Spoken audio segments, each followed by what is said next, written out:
අපි යමු WAMP server එක download කරගන්න. අපි මුලින්ම යනවා Google Chrome එකට ගිහලා WAMP server කියලා අපි type කරගන්නවා. type කරගෙන ඉවරලා පල්ලෙහාට ගිහිල්ලා WAMP server official website එකේ මෙන්න මේ link එක අපි click කරලා link එක ඇතුලට යනවා. ඒ ගාම අපිට පේනවා මෙන්න මේ මැදටම තියෙන මෙන්න මේ link එක full install version එක. මේක මෙන්න මේ link එක click කරගන්න. click කරාම අපිට WAMP server setup එක download කරගන්න පුළුවන්.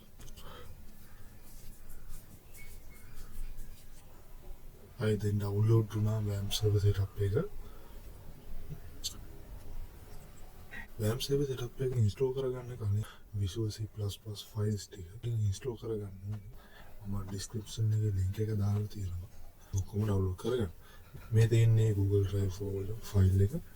මෙතනින් ගිහිල්ලා මේ file එක Google computer download කරගන්න. download කරගෙන ඔයාගේ computer එකට වැඩ කරන setup files ටික ඔක්කොම install කරගන්න. තව දෙයක් මතක තියාගන්න ඕනේ. මේ Visual C++ files ටික install කරන්න කලින් ඕගොල්ලන් අනිවාර්යයෙන් Windows Defender සහ ඔයාගේ computer එකේ antivirus program එක real time protection වලින් off කරගන්න ඕනේ. හරිද? මේ තියෙන files ටික අනිවාර්යයෙන්ම computer වැඩ කරන files ටික ඔක්කොම install කරගන්න.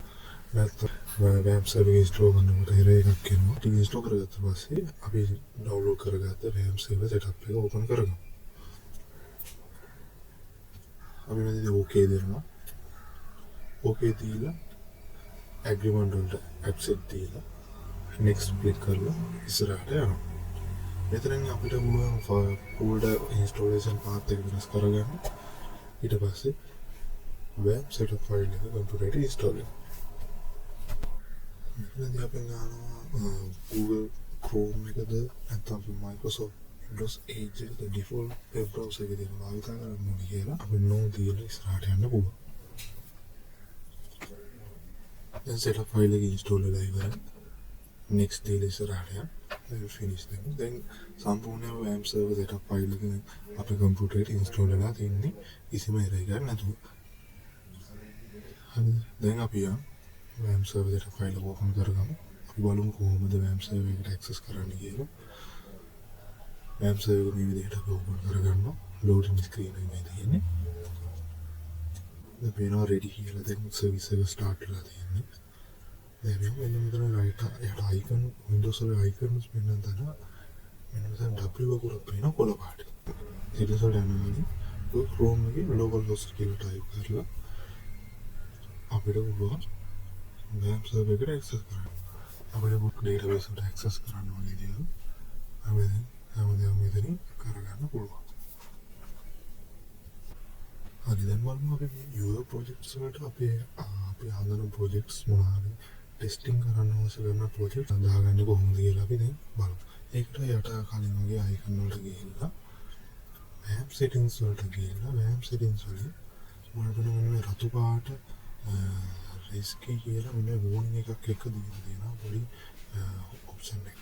අන්නේ option එකට ගිහිල්ලා ඒකේ තියෙනවා allow links on projects home page. දැන් අපි බලමු කොහොමද WAMP server එකට අපි project file එක දාන්නේ කියලා. ඒකට අපි අරමු අපේ project file එක තෝරගන්නවා මුලින්ම.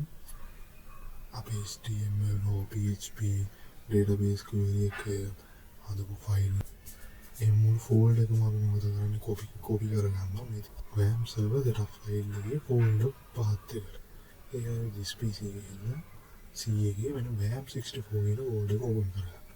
ඒක www කියන folder එකට යනවා. මෙන්න මේ folder එක ඇතුළට ගිහිල්ලා අපි අපේ project folder එක paste කරගන්න. දැන් අපිට පුළුවන් web browser එකට ගිහිල්ලා web browser එකේ තියෙන WAMP server එකේ user projects තුලින් අපිට මේ folder එක බලා ගන්න. අපි refresh කරනවා මුලින්ම. refresh කරලා මේ setting එක update කරගන්නවා.